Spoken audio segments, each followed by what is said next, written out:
que es la estructura y histología del riñón.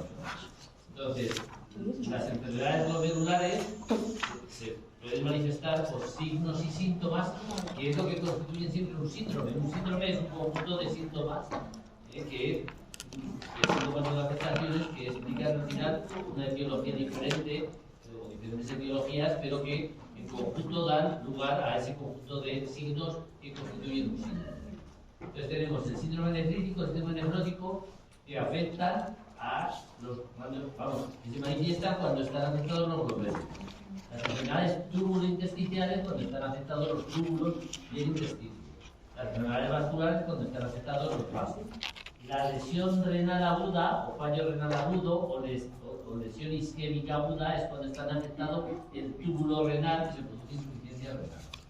Las glomerulonefritis rápidamente progresivas pueden ir con cualquiera de los síndromes, síndrome nefrítico o síndrome nefrótico, más con el nefrítico, y suelen estar acompañadas de manifestaciones extrarrenales, como por ejemplo la enfermedad por anticuerpos contra la membrana basal glomerular o síndrome de Bush-Pastor, donde está afectada la membrana basal del glomérulo y la membrana basal del alvéolo.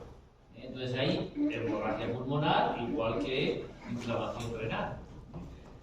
Las vasculitis con anticuerpos antineutrófilos o ANCA y las otras glomerulonefritis.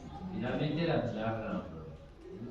Ya es la afectación crónica en la que pueden derivar todas estas series de alteraciones si se mantienen en el tiempo. Entonces, ¿qué es el síndrome nefrítico?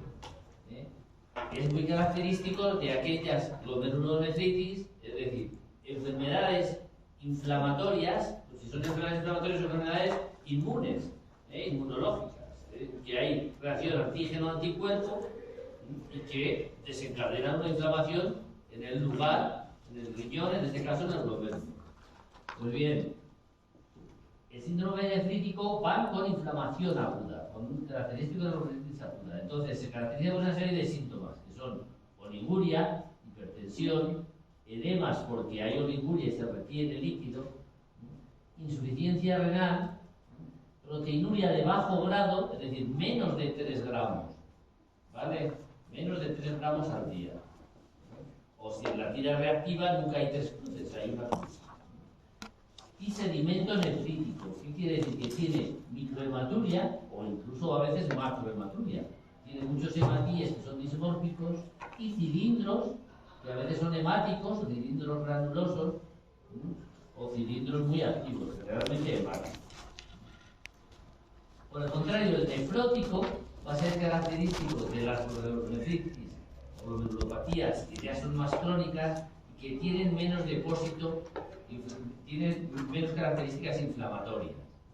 Entonces van a ser más enfermedades sistémicas o de depósito. Por ejemplo, en la amiloidosis lo que se acumulan son proteínas anómalas como la proteína A, o si es una amiloidosis AL, se acumulan proteínas AL, proteínas de cadenas ligeras de las inmunoglobulinas.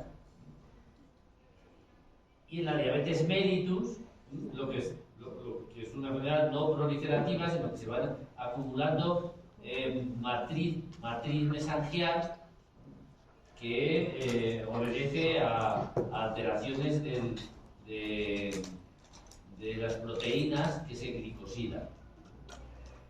Entonces, ¿por qué se caracteriza? Por una serie de síntomas o signos. ¿Cuáles son esos síntomas o signos?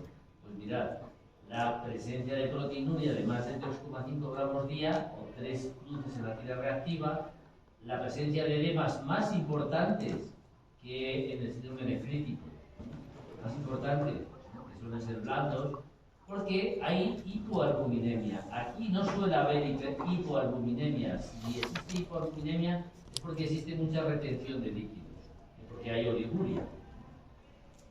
Hipoalbuminemia, hay hiperlipemia, es decir, hay hipercolesterolemia y hipertrigliceridemia, porque el hígado está intentando formar más albúmina, porque se está perdiendo mucha albúmina por la orina. El hígado, al intentar formar más proteínas, también forma más lipoproteínas. Las LDL y las VLDL las está formando el hígado. Y entonces, al formar más lipoproteínas, pues tenemos hipercolesterolemia. puede que exista oliguria o no, ¿de qué? Dependiendo del grado de hipoalbuminemia. Si yo tengo muy poca albúmina, tengo poca volemia, y entonces le llega poco flujo sanguíneo al riñón, con lo cual ultrafiltra poco, entonces puede haber oliguria.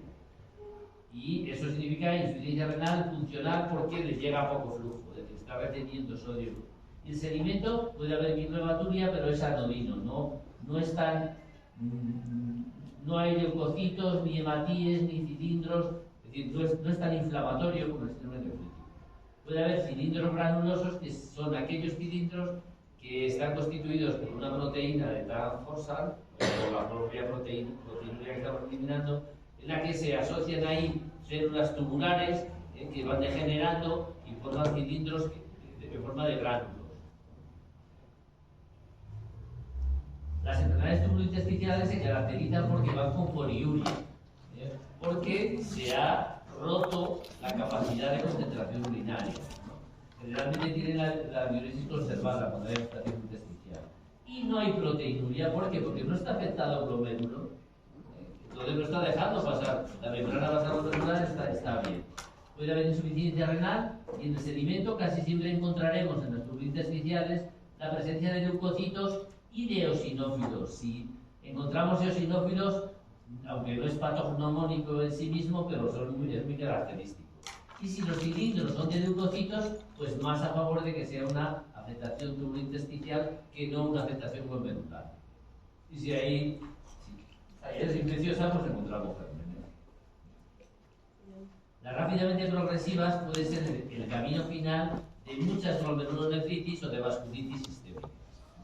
Entonces se caracterizan porque comienzan de forma aguda o de forma insidiosa, por ejemplo en 6 meses conducen a insuficiencia renal severa, y pueden acompañarse de síndromes constitucionales, sobre todo las vasculitis, por cansancio, anemia, alteraciones del número de leucocitos que pueden conducir a más infecciones, artralgias, mialgias. Entonces pueden conducir a diálisis en menos de 6 meses si no se pone tratamiento, y el tratamiento generalmente son inmunosupresores y corticoides. Con eficacia, pues a veces se consiguen ser eficaces en detener la enfermedad y a veces no se consigue. La característica histológica es que se forman semilunas, que son estas que están ahogando el glomérulo, es decir, la superficie filtrante, que conducen a funciones de neurofluorescencia. Esta semiluna pues está clara, ¿no? O la membrana basal, las rápidamente progresivas del síndrome de Dupas-Pastor. La membrana basal tiene depósitos lineales no solo en el glomérulo, sino también en el pulmón. En cuanto a las enfermedades vasculares del riñón, pues son aquellas que afectan a las estructuras vasculares, bien a las grandes arterias, como en este caso, estenosis de la arteria renal, que puede provocar infartos renales cuando se trombosa, o trombosis de la vena renal, o enfermedades arterioembólicas, cuando se hacen pruebas agresivas sobre la aorta y se sueltan las placas de arteria. Entonces, los cristales de colesterol se acumulan en el glomérulo y tapan. Bueno, aquí tenéis émbolos renales que hacen el infarto. Bien. Entonces, por eso terminamos la semiología. Y pasamos al resumen del fracaso renal.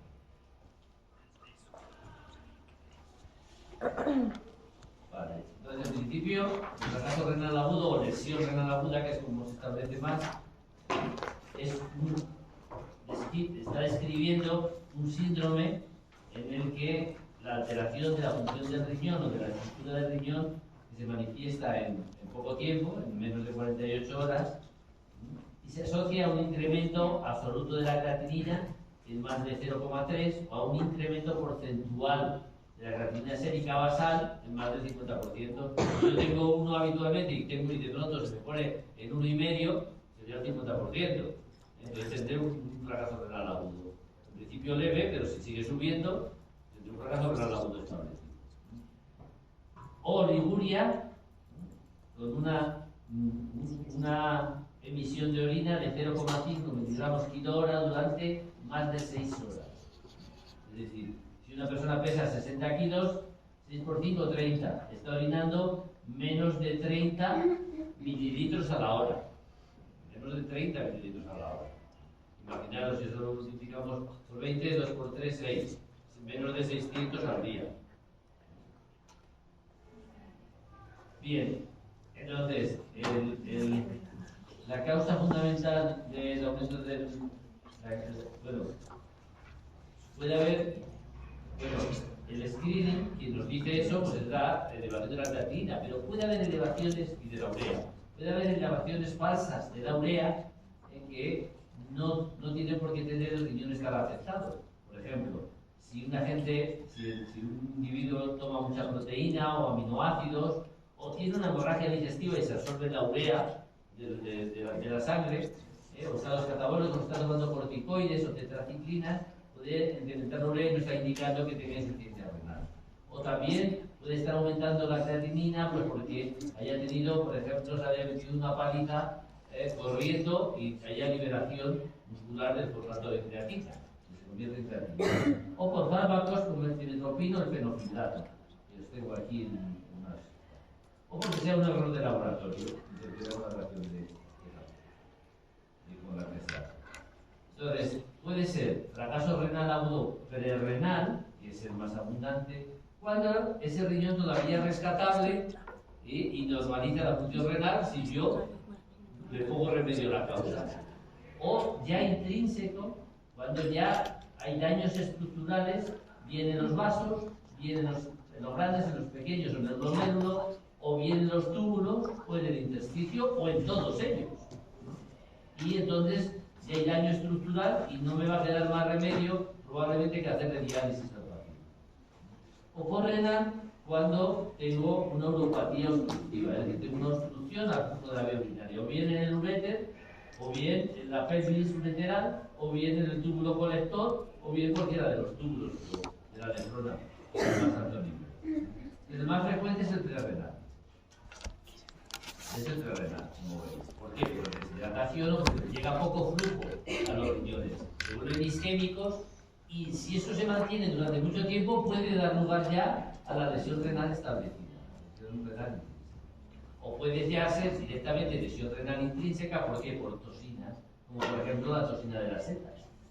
O por antibióticos aminoglucósidos, o por los venenos que utilizan los oncólogos, como el cislatino, o por AINES, por el ibuprofeno y compañía, que atacan directamente, o por la ciclosporina A, o por contraste radiológico. En el prerrenal, pues tiene que haber hipovolemia o disminución del volumen circulante eficaz, por ejemplo, porque está secuestrado en un tercer espacio mucho líquido, el paciente con insuficiencia cardíaca, o exista hipoalbuminemia, como por ejemplo en el síndrome nefrótico o en la cirrosis hepática porque no se está produciendo por el hígado albúmico. O se produce una vasodilatación periférica en la sepsis, o por alteraciones de la vasoconstricción renal en el síndrome hepatorenal, o por obstrucción de las arterias renales, sobre todo este era un riñón úrico. O fármacos que alteran la autorregulación. Por lo tanto, como el tratamiento de la hipertensión con IECA o ARA2, o con los AINES. Si yo tengo pacientes que están tratados con estos fármacos y de pronto tienen diarrea o tienen vómitos y no los repongo, la posibilidad de que hagan un fracaso renal es alta.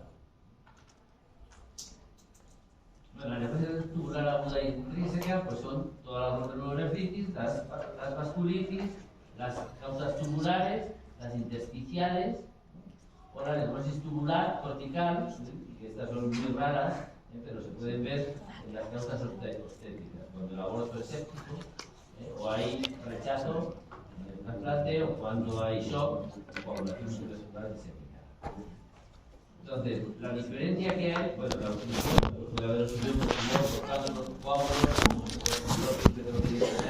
los riñones, la duda de los juguetes es que el ginecólogo que nos ha dado cuenta, porque existe mucho edema en la vejiga, por ejemplo, o túbulos vesicales o de la uretra. tenéis que recordar que en el fracaso renal agudo establecido, pues la mecánica suele ser, la fase clínica y la fase celular suelen ser compaginadas. Entonces, en la fase clínica, pues primero hay un fracaso renal que si se mantiene, da lugar ya a un fracaso renal establecido. La célula se adapta al principio, pero después ya se depresiona el ATP de la energía, migra, sucede apoptosis y posteriormente empieza la proliferación y la diferenciación celular que se acompaña de la recuperación del fracaso renal agudo, generalmente en 3 semanas. Bueno, aquí está, ¿veis? Aquí es como empieza, cómo se altera la polaridad, cómo las células se desprenden de la membrana basal, se vuelven apoptóticas y después se regeneran de la propia membrana basal, que es las células madre que van regenerando hasta la normalidad.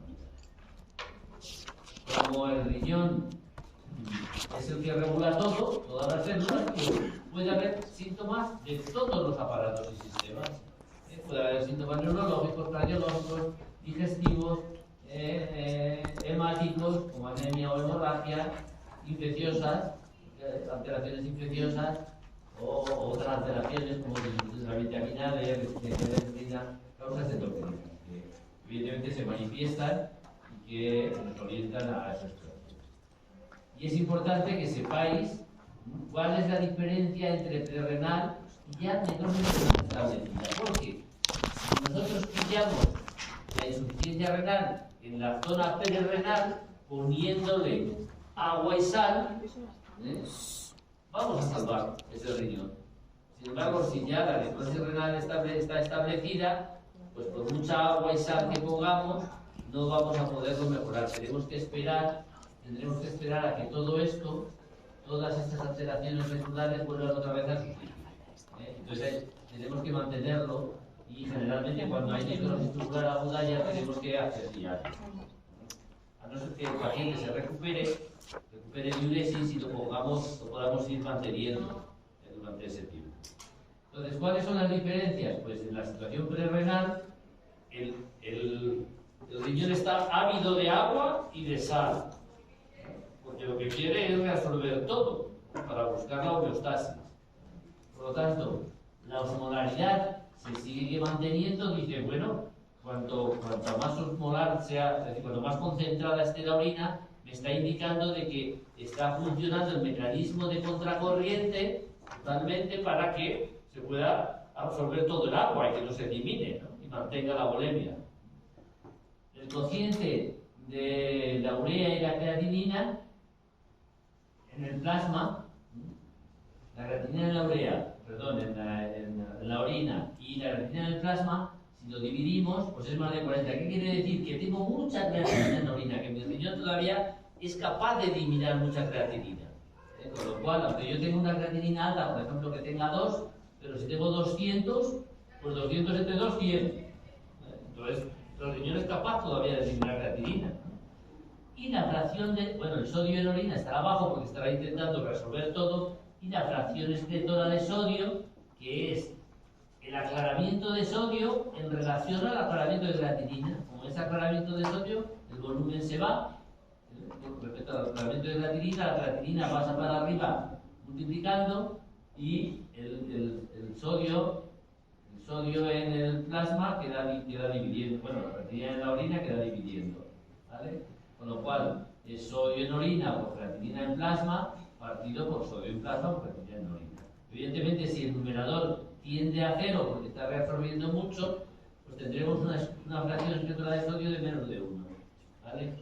Pero esa no es la prueba gold estándar. Es decir, la prueba esa es la prueba que me dicen todos los residentes. La prueba gold estándar es que el fracaso renal agudo prerrenal, si yo le añado suero, le doy suero, ¿a qué nivel? Pues hombre, suero bien, en una hora, por ejemplo, pues 700, si pesa 70 kilos, pues entre 500 y 700 mililitros, de medio a medio litro más, en una hora. Y le añado furosemida, que es un diurético, que elimina de sodio en el asa de Henle, y entonces estoy obligando a ver si ese riñón realmente responde o no responde al tratamiento.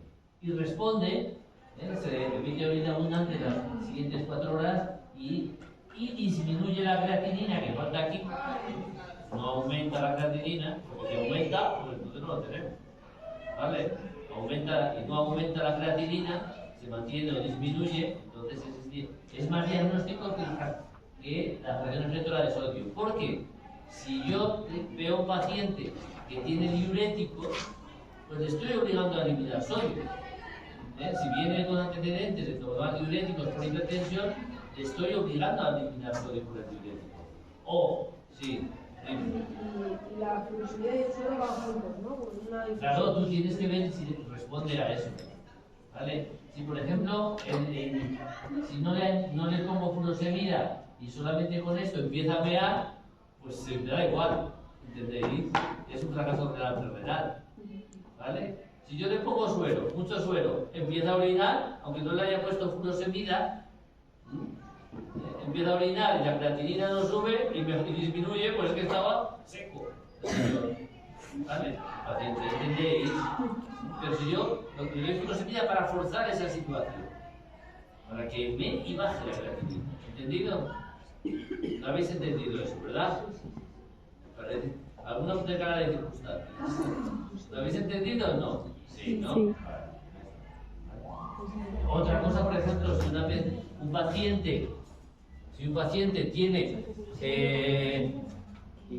un bicarbonato de 60, por ejemplo, porque está vomitando, y además o se le ha puesto bicarbonato HCl3, bicarbonato sódico, por ejemplo, y tiene 60 miliequivalentes o milimoles por litro, en la cápsula de Bowman, ¿qué se está filtrando? Esto lo tiene en sangre. ¿Qué se está filtrando aquí? ¿Cuánta cantidad se está filtrando? Si tiene 60 en la sangre, ¿cuánto pasa por la membrana basal de los glomérulos? Y se filtra a la cápsula de Bowman. 30. De bicarbonato. La mitad. ¿Vale? No lo puedo creer. La mitad. Si tengo 140 de sodio, ¿cuánto se filtra? Si tengo 5 de potasio, ¿cuánto se filtra aquí? ¿Qué es la ultrafiltración? ¿La filtración de qué? De todo. De todo lo que tiene el plasma, menos qué. Menos las proteínas y las células, ¿no? Todo lo demás se filtra, ¿no? Con lo cual, menos la proteína, las albúminas, que se van escapando por el ascendente, por la arteria eferente, y las células que no pasan la membrana basal glomerular, ¿no? Pero todo lo demás se filtra, con lo cual aquí se filtrarán 140 miliequivalentes de sodio, 5 miliequivalentes por litro de potasio, por litro, 60 miliequivalentes de bicarbonato, porque tengo un alcalón, ¿vale? Y después se absorbe. El sodio se intercambia con el hidrogenión, ¿vale? Y este hidrogenión va a reaccionar con el bicarbonato para hacer ácido carbónico y hacer CO2 y agua. Y por cada hidrogenión se resuelve bicarbonato, ¿vale? Entonces, se filtrarán 60 de bicarbonato, pero ¿qué era el TM? Que lo tenéis en los apuntes, el máximo tubular y el umbral. Los apuntes de fisiología. El TM es la máxima cantidad que el túbulo puede reabsorber de bicarbonato y de glucosa, porque esos son sobre todo para la glucosa y el bicarbonato. Y el umbral es la cantidad, es lo que hay en el plasma, lo que hay en la cantidad del plasma, la máxima cantidad que puede reabsorberse y que se determina en el plasma. Podemos determinar el plasma. Con lo cual, el máximo tubular de bicarbonato y el umbral en que ya se pierde el bicarbonato por orina, el umbral es el nivel del plasma a partir del cual se pierde por orina. Por ejemplo, el umbral de la glucosa, ¿cuánto es? ¿Cuánto tengo que tener en la sangre para que aparezca glucosa en orina? Eso es de la diabetes. ¿Habéis dado diabetes este año? No. ¿Cuánto es? ¿Cuánto es el diagnóstico ¿cuándo se diagnostica la diabetes?